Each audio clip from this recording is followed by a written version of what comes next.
नमस्कार. मुरंबा या माझ्या यूट्यूब चॅनलमध्ये आपलं खूप खूप स्वागत आहे.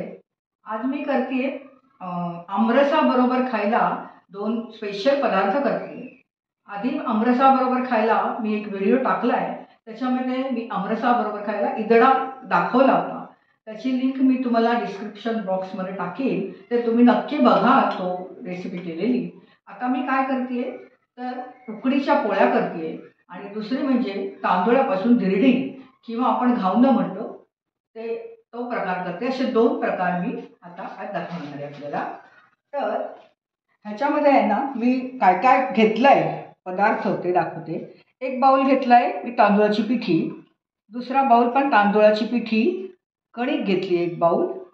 आता ही तांदूळाची जी पिठी घेतली आहे ती तांदूळाची पिठी धिरडं करायला वापरणार आहे. म्हणजे एक बाउल तांदूळाच्या पिठीमध्ये पाणी, तेल आणि मीठ असं करून याचा घोळ आपण घावणं घालायला केलेला आहे.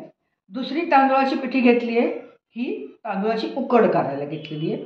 हे आपण नेहमीप्रमाणे आपण मोदकाला जशी उकड करतो तशी उकड केलेली आहे. म्हणजे एक बाउल जर तांदूळाचं पीठ असेल तर एक बाउल पाणी उकळायला ठेवायचं, त्याच्यामध्ये मीठ, 2 चमचे तूप असं घालून पाणी उकळलं की त्याच्यात हे पीठ टाकायचं आणि वाफ देऊन उकड काढायची, आपण मोदकाला करतो तशी. आणि ही जी कणिक घेतली एक बाउल, ती एक बाउल कणकीने मोहन घालून मऊसर कणिक मीठ घालून भिजवलेली आहे. हे आवरण म्हणून आहे उकडीच्या पोळींसाठी. आता ह्या कणकीपासून, या तांदूळाच्या पिठापासून मी जो धिरड्यासाठी गोळ केला आहे तो हा बघा, हा मी इथे केलेला आहे. म्हणजे आपण ह्याच्यापासून घावणं घालायची आहे. आणखीन आता मी उकडीची पोळी कशी करणार आहे ते सांगते. हे उकड मी मगाशी सांगितली त्याप्रमाणे उकडीपासून हे 4 गोळे करून घेतले, ते ह्याच्यामध्ये भरायचे. हे कणकीचे 4 गोळे केले आहेत, कणिक सांगितली त्याप्रमाणे मोहन व्यवस्थित घालून मऊ कणिक आहे ही.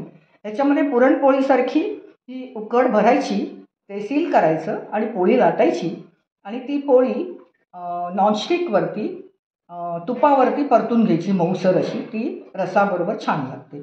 आणि मी ह्याची घालणार आहे. तर हे बघा, हे असं पुरणाच्या पोळीसारखं भरायचं आहे. असे लाटी करून घ्यायची, ह्याच्यात हा गोळा टाकायचा आणि पुरणाची पोळी आपण भरतो तसं भरायचं.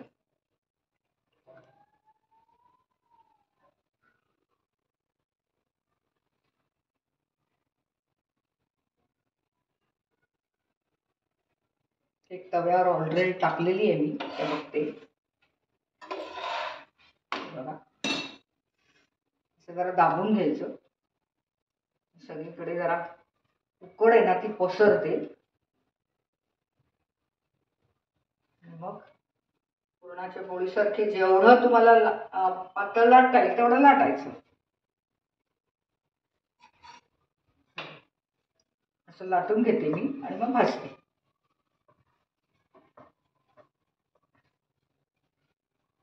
हे बघा, आता ही उलटते पोळी. थोडी व्हायला हवी, अजून थोडी व्हायला हवी, होऊ देत. त्याच्यावरती तूप पसरून घेतलंय, साजूक तूप लावून घेतलंय. ही पोळी पण मी लाटते. हे बघा, 3-4 करून घेतले. धिरडी अगदी पातळ केली आहेत, अशीच करायची असतात, खायला छान लागतात. हे दुसरं आणखीन एक टाकून घेते मी.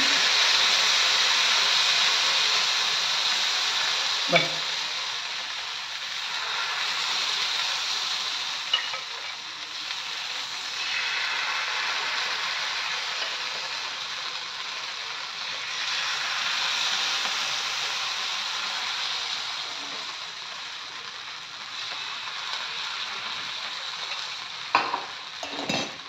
ह्याच्यावर झाकण ठेवते.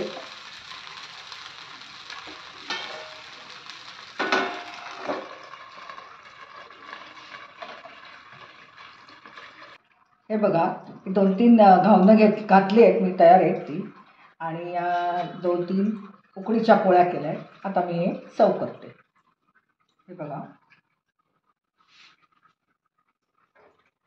सर्व केले आहेत 2 उकडीच्या पोळ्या. तांदूळाची उकड आहे आणि ही तांदूळाची घावणं आहे. आणि याच्याबरोबर रस दिला आहे. रसाबरोबर ही घावणं आणि या उकडीच्या पोळ्या खायच्या फार मस्त लागतात, एकदम टेस्टी. करून बघा तुम्ही. आणि एक 2-4 दिवसापूर्वी मी ताजं कैरीचं लोणचं केलं आहे, ते पण याच्याबरोबर सर्व करते धिरड्यांबरोबर. ते छान लागेल. हे दोन्ही वस्तू मी केल्या आहेत, तर तुम्ही नीट शेवटपर्यंत व्हिडिओ बघितलाच असेल. आता तो व्हिडिओ तुम्हाला आवडला तर लाईक करा, शेअर करा आणि माझ्या चॅनलला सबस्क्राईब करा. नमस्कार, धन्यवाद.